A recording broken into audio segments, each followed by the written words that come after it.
महागणपतिं मनसा स्मरामि महागणपतिं మనసా స్మరామి. TR creations family అందరికీ నా హృదయపూర్వక ధన్యవాదాలు. అలాగే మార్చి మాసంలో మాస ఫలితాలు ఏ విధంగా ఉండబోతున్నాయి ఏంటి అనేది మనం ఇప్పుడు చూద్దాం. అలాగే మేజర్ ఈవెంట్స్ ఏ ఉండబోతున్నాయి, ప్లానెటరీ ట్రాన్సిట్ మార్చి నెలలో ఎలా ఉంది ఏంటి, సో గోచార రీత్యా ఏ రాశుల వాళ్ళకి ఎలా ఉంటుందని మనం డిస్కస్ చేసుకునే ముందు మేజర్ ఈవెంట్స్ మార్చి మాసంలో చూస్తే 3వ తారీఖు హోళీ ఉంది, 17 మాస శివరాత్రి ఉంది, ఇక 19వ తారీఖు నూతన తెలుగు సంవత్సరాది ఉగాది పరాభవన సంవత్సరం 19వ తారీఖున అక్కడి నుంచి మనకి ఉగాది మొదలవుతుంది, నూతన సంవత్సరం తెలుగు సంవత్సరం. ఇక ప్లానటరీ పొజిషన్ విషయానికి వస్తే కనుక మనకి మార్చి 2వ తారీఖు నుంచి శుక్రుడు మీనరాశిలో ఉచ్చ స్థితిలోకి వెళ్తూ ఉన్నారు. మార్చి 10న గురువు గారి యొక్క వక్రం కూడా కంప్లీట్ అవుతుంది, వక్రత్యాగం జరుగుతూ ఉంది. మార్చి 15న రవి కూడా మీనరాశి శత్రుక్షేత్రాన్ని వీడి మిత్రక్షేత్రంలోకి అడుగు పెడుతున్నారు. అలాగే బుధుడు కూడా మార్చి 20వ తారీఖున ఆయన రెట్రాగ్రేడ్ అయ్యారు, కుంభరాశిలోనే వక్రత్యాగం మార్చి 20వ తారీఖున. ఇక మార్చి 25కి మళ్ళీ శుక్రుడు తిరిగి మేషరాశిలోకి తర్వాత రాశిలోకి ఆయన గోచారం మొదలు పెట్టబోతూ ఉన్నారు. సో ఈ విధమైన ప్లానటరీ ట్రాన్సిట్ని బట్టి మేజర్గా ద్వాదశ రాశుల వారికి సంబంధించి ఈ మార్చి మాసంలో రాశి ఫలితాలు ఏ విధంగా ఉండబోతున్నాయి ఏంటి అనేది మనం ఇప్పుడు చూద్దాం. మిథున రాశి వారికి సంబంధించి చూద్దాం. మిథున రాశి వారికి సంబంధించి చూస్తే కనుక ఈ రాశి వాళ్ళకి మెయిన్గా ఇక్కడ తృతీయంలో కేతు యొక్క సంచారం మనకు కనిపిస్తూ ఉంది. అలాగే దశమంలో రవి యొక్క సంచారం వీళ్ళకి ఫేవర్గా కనిపిస్తూ ఉంది. 2 గ్రహాల యొక్క అనుకూలత ఈ రాశి వాళ్ళకి జనరల్గా మనకు కనిపిస్తూ ఉంది. సో ఇక్కడ మనకి మెయిన్గా చూస్తే కనుక రాశిలోనే గురుని యొక్క సంచారం జరుగుతుంది ఈ యొక్క మిథున రాశి వాళ్ళకి సంబంధించి. అలాగే రాశ్యాధిపతి బుధుడు కూడా భాగ్యస్థానంలో ఉన్నాడు. సో కాబట్టి ఖర్చులు మెయిన్గా ఏంటంటే రెట్రాగ్రేషన్లో బుధుడు ఉండటం, ఖర్చులు అనేవి కొంచెము వీళ్ళకి అనవసరమైన ఖర్చులు అనవసరంగా పెట్టామనే ఒక ఇది ఎక్కువగా ఉండే ఆస్కారాలు ఉన్నాయి. అలాగే లాంగ్ జర్నీస్ వల్ల కానీ higher education masters PhD hire educations సంబంధించిన విషయాల్లో కానీ కొన్ని విషయాలకి సంబంధించి వీళ్ళకి సరైన కమ్యూనికేషన్ లేకపోవటం వల్ల చాలా వరకు ఇబ్బందులు అనేవి వీటి విషయాల్లో కనిపిస్తూ ఉంది. అలాగే డెఫినెట్గా కుజబుద్ధుల యొక్క యుతి ఈ రాశికి భాగ్యస్థానంలో విత్ రాహుతో కలిసి జరుగుతూ ఉంది. సో 3 గ్రహాలు జనరల్గా మనకేం చెప్తున్నాయి, బుధుడు రెట్రాగ్రేషన్లో ఉంటాం, కుజుడు అక్కడే ఉంటాం, రాహు అక్కడే ఉంటాం. So it is indicating over expenditure time. అది మీ కమిట్మెంట్స్ రీత్యా కావచ్చు, మీరు పెట్టుకున్న కమిట్మెంట్స్ రీత్యా కావచ్చు, అనవసరం ఇవి కూడా ఇప్పుడే వచ్చి పడ్డాయి అన్నట్టు ఉంటాయి.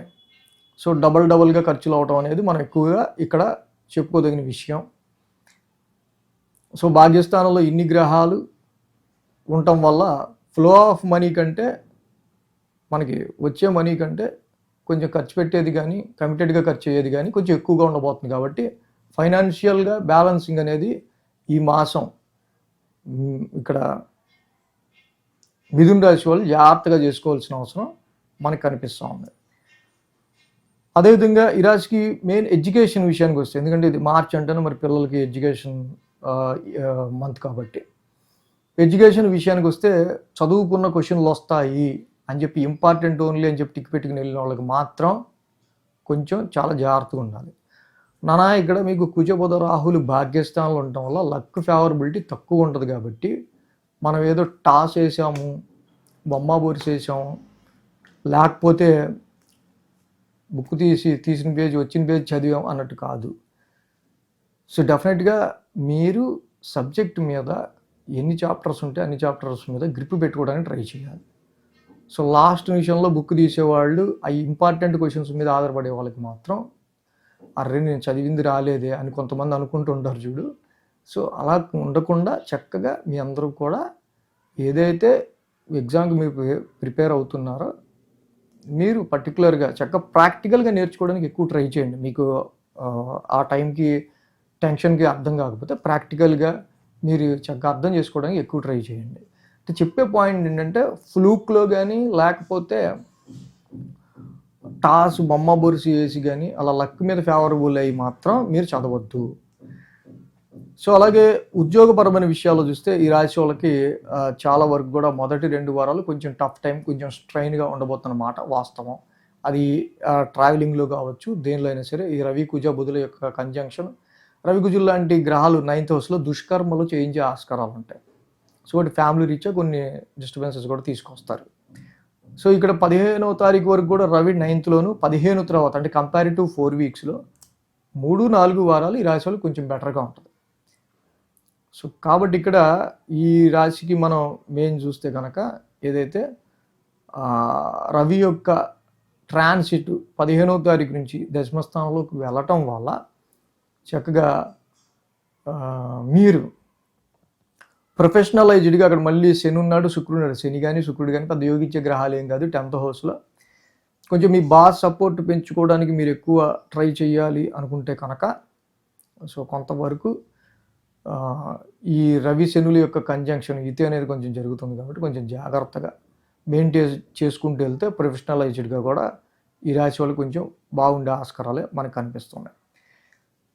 ఇక మ్యారేజ్ మ్యాచెస్ విషయానికి మనం వస్తే కనుక మొన్నటి వరకు వచ్చి తప్పిపోయిన సంబంధాలు కొంచెం మళ్ళీ చూద్దాంలే అనుకున్నావో మార్చి 10కి కొంచెం స్టెబిలైజ్ అవుతాయి. సో మార్చి 10కి మీరు కొంచెం చూస్తే కనుక కొంచెం బెటర్గా ఇంకొంచెం ఓకేగా ఏమన్నా ఇక్కడ సంబంధాల్లో ఫుల్ క్లారిటీగా మీకు వచ్చే ఆస్కారాలు కనిపిస్తూ ఉన్నాయి. అది వ్యాపారానికి సంబంధించిన ఆపర్చునిటీస్ అయినా సరే, ఇవైనా సరే అంతే. సో అలాగే ఈ రాశి వాళ్ళకి మెయిన్గా మనము ఇన్వెస్ట్మెంట్స్ వీటి రీత్యా మనం చూసినట్టయితే కనుక ఇందాక మనం చెప్పుకున్నట్టు రవి కుజ బుధ రాహుల్ అని మేజర్ ప్లానెట్స్ భాగ్యస్థానంలో ఉండటం వల్ల సో వీటి మీద కూడా ట్రేడింగ్, ఇన్వెస్ట్మెంట్స్, షేర్స్ ఇవి కూడా అంత అనుకూలమైన పరిస్థితులు క్రియేట్ చేయవు. సో అదృష్టాన్ని కాకుండా తప్పకుండా ఈ సమయంలో మీ టాలెంట్ని మీరు ఎక్కువ నమ్ముకుంటూ ముందుకెళ్ళడం అనేది మంచిది. ఇక్కడ రవి కుజ బుధ రాహుల యొక్క ఇది 9th ఉంటాం, ఇన్ని గ్రహాలు. సో ఇప్పుడు భాగ్యస్థానంలో ఇన్ని గ్రహాలు ఉన్నాయి కాబట్టి మీరు స్పిరిచువాలిజం ఎక్కువ పెంచుకోవటం, మీ కులదైవ ఆరాధన ఎక్కువ చేసుకోవటం జనరల్గా. సో కుదిరితే కనుక ఎలాంటి పాపగ్రహాల యొక్క శక్తిని ఆపే శక్తి పరమశివుడికి ఉంది కాబట్టి ఆ నవగ్రహాలకి ఒక 27 ప్రదక్షిణలు చేసుకుని చక్కగా శివాలయం దర్శనం చేసుకోవటం. మేజర్గా ఇందాక మనం అనుకున్నట్టు ఫారెన్ ట్రావెల్స్ గురించి కానీ, విద్యార్థులకి సంబంధించి ఎడ్యుకేషన్ విషయంలో లక్ అండ్ ఫార్చ్యూన్కి సంబంధించి కానీ ఈ కుజబుద్ధుల యొక్క ఇది కొంచెం ఎఫెక్ట్ ఇస్తూ ఉంది. కాబట్టి ధరణి గర్భ సంభూతం ఒకటి, ప్రియాంగులికా శ్యామం, ఈ 2 కుజ బుధ నవగ్రహ శాంతి మంత్రాలు డైలీ చదువుకోవడం మంచిది. సో అలాగే ఈ భాగ్యస్థానంలో ఈ గ్రహాల వల్ల ఎక్కువ స్ట్రెస్ ఎప్పుడు ఉండొచ్చు, ఎప్పుడు ఖర్చులు ఎక్కువ ఉండొచ్చు, ఏ వారంలో ఎక్కువ పీక్స్లో ఉండొచ్చు. గురుగారు రెట్రాగ్రేషన్ స్టెబిలైజ్ అవ్వటం వల్ల కొంచెం కొద్దో గొప్ప మ్యారేజ్ మ్యాచెస్ విషయంలోనూ మిగతా విషయాల్లో వ్యాపారపరమైన విషయాల్లో ఎప్పుడు స్టెబిలైజ్ రావచ్చు. ఏ వీక్లో ఏ డేట్స్లో మీరు పర్టికులర్ ఏ రెమెడీ చేసుకుంటే బాగుంటుంది, ఇవన్నీ కూడా మీరు వీక్లీ ఫాలో అవుతే ఇంకా బాగా తెలుస్తుంది. So thanks for watching TR Creations. ధన్యవాదాలు. ఈ వీడియో కనుక మీకు నచ్చినట్లయితే లైక్ చేయండి, షేర్ చేయండి. మరిన్ని అప్డేట్స్ కోసం సబ్స్క్రైబ్ చేయడం మాత్రం మర్చిపోకండి.